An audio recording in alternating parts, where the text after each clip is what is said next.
Hello and welcome to the Amira English Learning Podcast.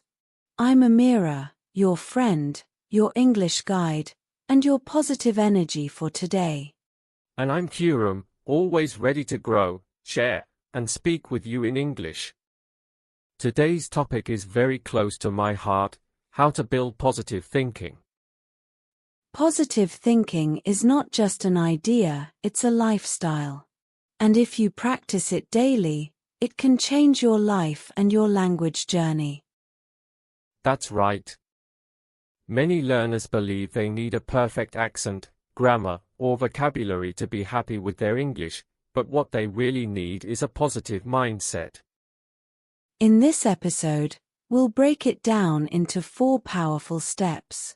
And with each step, we'll teach you practical English expressions, new vocabulary, and mindset tricks you can use daily. And we'll also tell little stories and give you real-life examples, so you not only understand the steps, but also feel ready to use them in your life and in your English practice. So let's get ready. Grab a notebook, a cup of tea, and most importantly, bring an open heart and an open mind. Let's grow together. Yes. Let's jump into step 1, the first key to becoming a more positive thinker.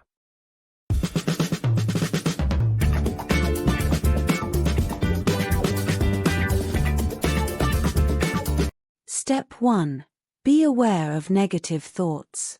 Let's begin with step 1. Be aware of negative thoughts. We often carry a little critic inside our head that says, "You're not good enough," or "You will never speak English well." Yes, that inner voice can be very loud, especially when we make mistakes or feel shy. And many people don't even realize they are speaking negatively to themselves all the time. So the first step is to notice it. To pause, breathe, and ask, "What am I thinking right now?" This is called self-awareness, knowing your own thoughts and feelings. Once it's on paper, you can examine it. Ask yourself, is this true? Is this helpful? Would I say this to someone I love? If not, it's time to reframe the thought. Here's a great exercise: keep a small notebook or journal with you. Whenever you notice a negative thought, write it down. It could be as simple as, "I'm not smart enough." Reframing means turning the thought around. For example, instead of, "I'll never be fluent," say, "I'm improving every single day." This small shift creates big change over time. Let's say you're trying to speak English in class and you say something incorrectly. Your negative thought might be, "I always mess up." Stop and write that down. And don't forget, do this in English. Writing your thoughts and your positive versions in English improves both your thinking and your writing skills. If you catch yourself saying "I'm too slow," try, "I learn at my own pace," and that's okay.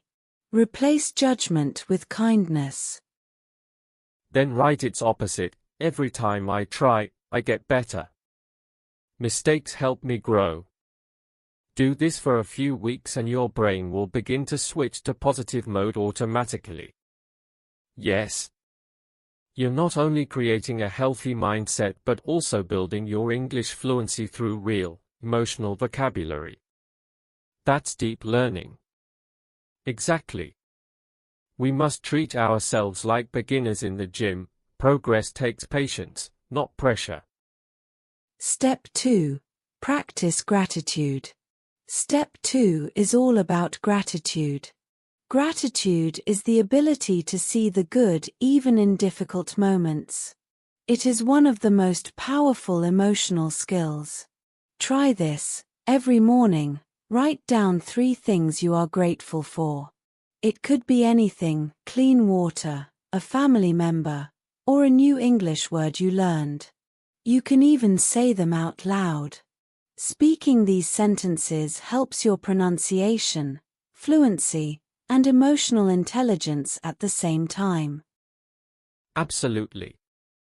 When you focus on what you have, instead of what you lack, your brain becomes more balanced and peaceful. You start to feel calm, strong, and motivated. And remember, write them in English. For example, I'm grateful for my morning tea, I appreciate my efforts, I feel thankful for this quiet time. When you say, I'm thankful, you are training your brain to think positively, and training your tongue to speak confidently. It's a beautiful habit. Let's imagine you had a tough day. Maybe your English speaking class didn't go well. But instead of being upset, try saying, I'm thankful I had the courage to show up. You can also create a gratitude jar. Every time something good happens, write it on a small paper and put it inside. On hard days, read them back. Yes, or, I appreciate that I didn't give up. That kind of gratitude turns frustration into strength. And it builds your emotional vocabulary too. What a brilliant idea! Gratitude isn't just for big moments, it's for the tiny victories that add up to joy. Step 3. Surround yourself with positivity. Step 3 is all about environment. What you see, hear, read, and feel every day shapes your mind. So make sure your environment is positive. And it's not just digital. Look around your room. Is it clean, bright, and peaceful? Or is it full of noise and stress? Your room reflects your thoughts. That's right. Start with your phone. Clean up your social media. Remove pages that make you feel sad, jealous, or discouraged. Add pages that teach, uplift, and inspire. Also, think about people. Are your friends kind and supportive? Or do they complain and criticize all the time? Surround yourself with people who lift you up. Create a positive space for your English too. Watch shows that make you smile. Listen to English music that gives you energy. Join communities that support you. Even decorate your study area with English quotes, kind words, and color. Turn your learning space into a zone of positivity. Your environment includes what you listen to. Fill your ears with hope podcasts, music, videos that make you believe in yourself. And speak with learners who are encouraging. Practice speaking with those who don't laugh at mistakes but celebrate growth. That makes all the difference. I love that idea. You could write, progress not perfection, on a sticky note. Every time you sit to study, it reminds you to stay hopeful. Yes. Even background sounds matter. Calming nature sounds or uplifting instrumental music can make study time more joyful and focused. Step 4. Talk kindly to yourself. Our final step, talk to yourself with kindness. This might be the hardest one for many people because we're used to being our own worst critics. Start with one simple change. Replace every insult with encouragement. Instead of I can't do this, try this is hard, but I'm learning. These sentences may feel strange at first, but over time, your brain will believe them. You will start to feel stronger, more focused, and more confident. Yes. We say things like, I'm a failure, or, I'm embarrassing. But would you say those things to your best friend? Probably not. So why say them to yourself? Use positive affirmations. Say them in front of the mirror every day.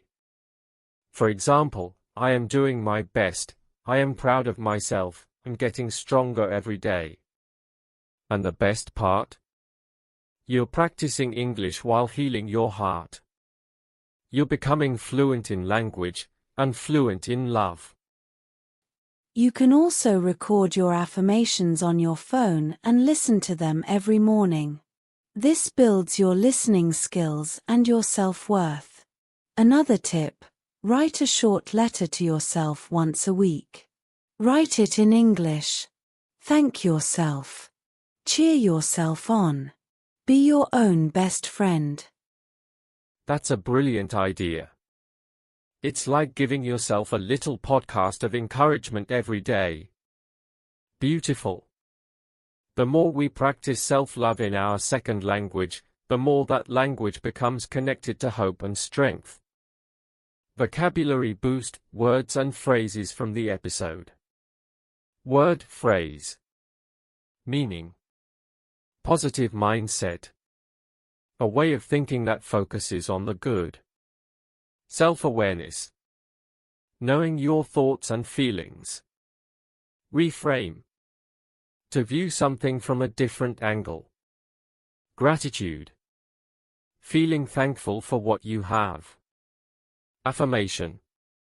A positive sentence you repeat to yourself. Inner critic. The negative voice in your head. Emotional vocabulary. Words that describe feelings. Encouragement. Words of support. Uplifting. Making someone feel better. Reflect. To think deeply. Progress, not perfection. Focus on improvement, not being perfect. Surround yourself with. Be around certain people or things. Final recap and motivation. Let's review our 4 steps to building positive thinking. 1. Be aware of your negative thoughts. 2. Practice gratitude. 3. Surround yourself with positivity. 4. Talk to yourself kindly. These steps are not just lessons. They are lifelong habits. And the more you practice them, the more they become part of who you are, both as a person and as a language learner. Remember, you're not alone. We believe in you. Every day you try, every word you speak, every mistake you learn from, it all counts. And every positive thought you think is like a seed. Keep watering it. One day, it will grow into something beautiful. Just keep going. We're cheering for you. Thank you for spending time with us today. If you liked this podcast, please subscribe, share it with a friend, and keep coming back for more learning and light. Until next time, stay kind, stay strong, and keep learning English with your heart open and your head held high. See you soon.